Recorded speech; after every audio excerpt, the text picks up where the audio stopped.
আওয়ামী লীগ আমলে কানে ধরেছেন যে আমি নির্বাচন করব না। খবরদার সাহিত্যের ধারে শেষ নিয়ে কোনো কথা বলা যাবে 111-এ সেই ষড়যন্ত্রের শিকার হয়েছেন দেশে নাই। দেশের মানুষকে শান্তি দেওয়ার জন্য, দেশে গণতন্ত্র ফিরিয়ে আনার জন্য, দেশের মানুষকে সেবা করার জন্য আপ্রাণ চেষ্টা করে যাচ্ছেন সকল ষড়যন্ত্র উপেক্ষা করে। তার বিরুদ্ধে যে দলে কোন অস্তিত্ব খুঁজে পাওয়া যায় না এমন দলের লোকের নেতাদের মুখে শহীদ প্রেসিডেন্ট জিয়াউর রহমানের বেগম খালেদা জিয়ার সন্তানকে নিয়ে কুরুচিপূর্ণ যে বক্তব্য দিয়েছেন তার প্রতিবাদ করতে এখানে এসেছি। আমার মুখে কোনো ভাষা আমি খুঁজে পাই, আমি সেই ভাষা এখানে ব্যবহার করতে চাই। আমি শুধু বলতে চাই, যারা ৭১-এর যুদ্ধকে স্বীকার করেন, যারা বাংলাদেশের স্বাধীনতাকে স্বীকার করেন, তাদের সাথে জোড়ে বেঁধে বাংলাদেশে যখন এই তত্ত্বাবধায়ক ইন্টেরিয়াম গভর্নমেন্ট একটা নির্বাচনের মুখোমুখি হচ্ছেন, একটা নির্বাচনের সিদ্ধান্ত নিয়েছেন লন্ডন বৈঠকের পর এবং গত ৭ দিন আগে প্রধান উপদেষ্টা নির্বাচন কমিশনকে নির্বাচনের প্রস্তুতি নিতে বলেছেন, তখন এই মিরপুরের সামনে একটি হত্যাকাণ্ড সংঘটিত হয়েছে। কারা? আজকে একটা ছবি দেখবেন, সেই ছবিতে দুই পাশে একজন হত্যাকারী, সেই মন্ত্রী নানকের পাশে যে নানক বাংলাদেশের ৫৪ জন সেনাবাহিনীকে হত্যার সাথে আজকে আমি বুঝি না। বন্ধু জাহাঙ্গীর সাহেব উপদেষ্টা, মুক্তিযোদ্ধা, আপনার সততা নিয়ে আমি কোনো কথা বলতে চাই। সৎ ব্যক্তি কেন, কার নির্দেশে আসল হত্যাকারীকে খুঁজে বের করছেন? তার মেয়েকে কেন ডেকে একটি মামলা করতে বললেন? সেই মামলায় প্রকৃত আসামিদের নাম কেন নাই? আমরা প্রমাণ করে দিয়েছি, যেহেতু এফআইআর এর নাম, সেহেতু আমরা আমাদের দল থেকে মুশকিল করে দিয়েছি। তাই বলে দায় দায়িত্ব আমরা নিতে রাজি না।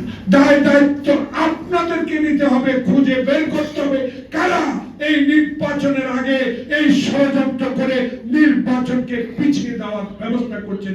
তাদেরকে কেন আজকে ৫ দিন হলো খুঁজে বের করলো? কেন হলো বদল? আবার মিছিল করব, মিছিলের দরকার হয়েছে, মনে কষ্ট পেয়েছি। আমার নেতাকে নিয়ে মির্জা ফখরুল মতো একজন লোক, এটা সততার প্রতীক, উজ্জ্বল নক্ষত্র, তাকে নিয়ে কথা বলে বিষয়টা কি? টাকা মাল লাভ হবে না। মনে নাই আপনার? আওয়ামী লীগ আমলে কানে ধরেছেন যে আমি নির্বাচন করব না। কি বলছে না? দাঁত ভেঙে দিয়েছে না? আবার আমি দেখেছি সুন্দর আমার নেতা তারেক রহমান আমার দলের প্রতি অনুগত্য প্রকাশ করে আমাদের সাথে সমঝোতা করে নির্বাচনের একটা প্রক্রিয়া উনি জড়িত ছিলেন। হঠাৎ কি কারণে, কিসের ইঙ্গিত বহন করে আমি খুঁজে পাচ্ছি না। এখন বলে, আবার কেউ কেউ বলে নির্বাচন কমিশন না বদলালে নির্বাচন হবে না। আবার কেউ কেউ বলা শুরু করেছে শাপলা না দিলে দানের শীষ বাদ দিতে হবে।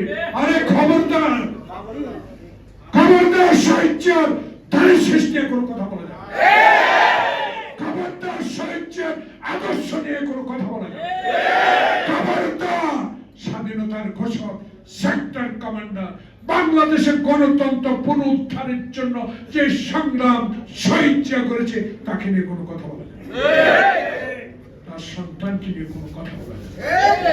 যে সন্তানটি 16 বছর দেশের বাইরে থেকে গণতন্ত্র উদ্ধারের জন্য এই নেতারা জীবন বিসর্জন দিয়ে, এই কর্মীরা জীবন বিসর্জন দিয়ে, রক্ত চক্ষু উপেক্ষা করে, হাঁটু পানিতে বাস করে, কবরস্থানে জীবন করে, নিঃশ্বাস চালিয়ে যারা এই দলকে তারেক রহমানের নির্দেশে টিকিয়ে রেখেছি, সেই দলের নেতাকে নিয়ে আপনি কটূক্তি করবেন, এটা আমি বরদাস্ত করব না। আমরা বরদাস্ত করতে পারি না, কারণ আটলান্টিক মহাসাগরের মতো দল, এটা কি হাসিনা পাইছেন? এটার নাম খালেদা জিয়া। আপোষ করতে জানে না, আপোষ জানে না। শেখ হাসিনা এরশাদ মেরে ফেলছিল,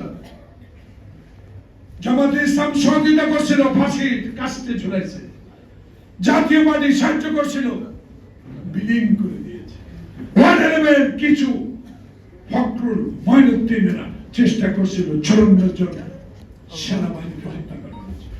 পঞ্চমবারের মতো, ষষ্ঠবারের মতো যারা আজকে লাফালাফি করেন গণতন্ত্রের জন্য, দয়া করে আওয়ামী লীগের সাথে ঢুকে আবার এই হত্যাকাণ্ড ঘটিয়ে নির্বাচনকে ব্যাহত করার ষড়যন্ত্র রুখে দিবে অনুমোদন।